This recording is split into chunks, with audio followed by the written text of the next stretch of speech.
Alright, so today we're going to look at one of my favorite tools called the pen tool.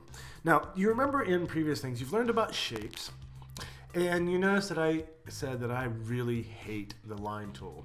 And the reason I hate the line tool is because you can use the pen tool, which is so much better. So, we have a picture of this dog, and you've seen this dog already. It's a sweet puppy that some of my family members of Virginia own.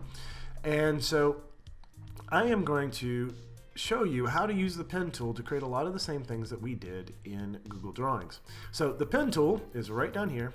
This little thing, it looks like an old-fashioned fountain pen tip. So I'm going to click on that. Now, let's go up here to the top options. So there's several options up here for this. What we are specifically looking at, so it defaults to path. And that's useful for lots of things, but what we are, it's not so useful. So we're going to click up here, and you'll see that we can use shape. So I'm going to select shape. Now, it gives you all the options that you have in the shape tool. So if this is filled in, what you want to do for this particular exercise is take it off and put it into transparent.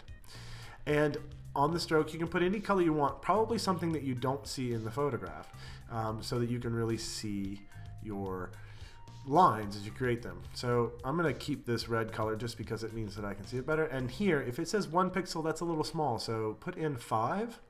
I think it defaults to 1 pixel. So I put in 5. That works pretty well for this. You can always change it at any point.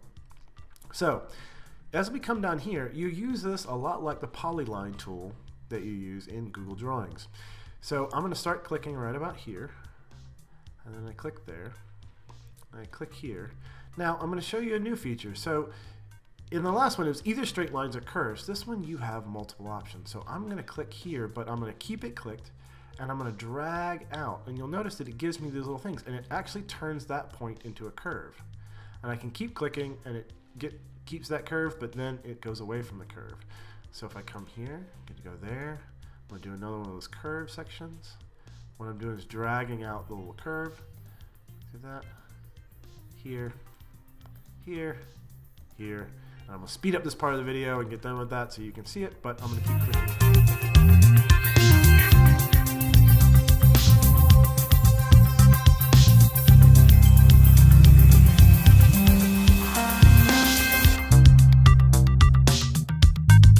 Alright, so now to finish it, you'll see that I click on the last button and it gives me that circle, which means that I'm completing it. But let's say that I stopped here, something happened, I didn't get it right, I didn't know where I was going. I can actually stop, and the first thing to do that is I'm going to come over here and select this tool, and I'll talk about this in a second.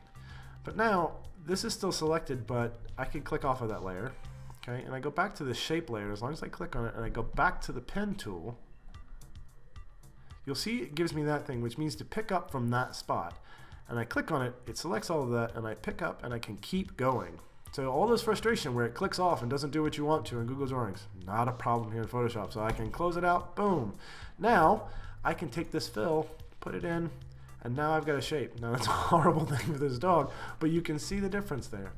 Alright, so another great tool option for this is that now that I've got this selected, I want to edit it. Okay, and I'm going to zoom in here for a second. Okay.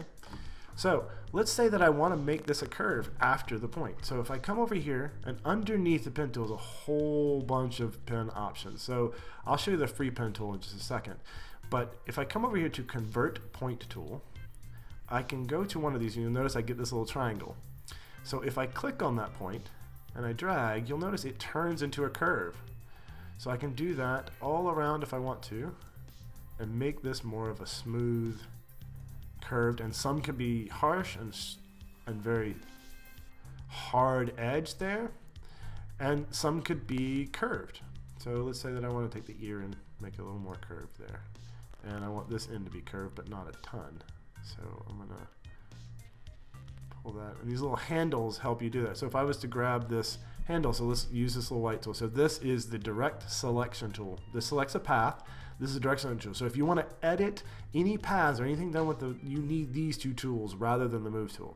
So the direct selection path, if I click on one specific, then I'm just selecting this one point, and I can drag that, and I'm dragging one side, and you see how it does weird stuff to that. But if I click this and I drag both out, you'll notice that it does all of those things. So this is a little more hard. If you come back over here, do the path selection tool, what it's going to do is it's going to select this entire path. Okay, so, but this ability to actually edit each one of these points is really useful if you're trying to get really fine detail of vector. So this is a vector tool. A lot of the stuff in Photoshop is raster, which is the image itself. But all of these shape tools, all of that stuff, these are all vector tools. All right, so one thing that's also, now let's get to the point where I'm going to show you that freeform tool. So you'll notice if I want to click a new layer, I'm going to not be on that one, I'm going to click a new layer here, and it's going to turn it into a shape layer. But if I use this tool, it actually creates a path by me drawing. And I can bring it around and bring it back, and you see it gives me that connection point, and now it turns all of that into a path that I can now edit. So I can draw and it becomes a vector shape, and then you can do lots of things with the pen tool. A lot of people use these to do really precise selections. They create all kinds of stuff. It's a really useful tool. All right, so you'll notice that it also turned into shape. So let's talk about if I want to layer this. This gets going to be, so every time I use this pen tool, it's going to create a new layer. So naming layers becomes really important. So if I, on this name, if I double click on the name, it allows me to change that. So this would be base. Okay, not based, base. This one is curvy weird shape.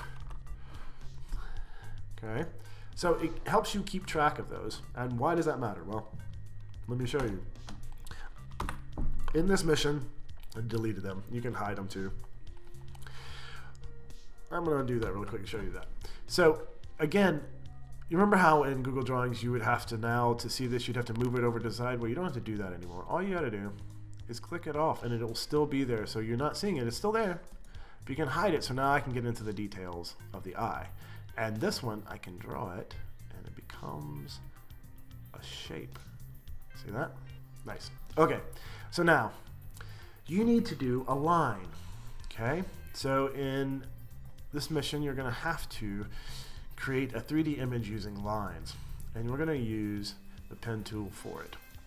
So if I just want to create a line, and I've got this still selected, and I've got shape, click one point, click the other point, and now it's created a line. And if I come off of the pen tool, or I come over here and I create a new layer, I've now just created a shape that is a line that is also editable. So just like I was doing the shape lines, I can come up here and change this color.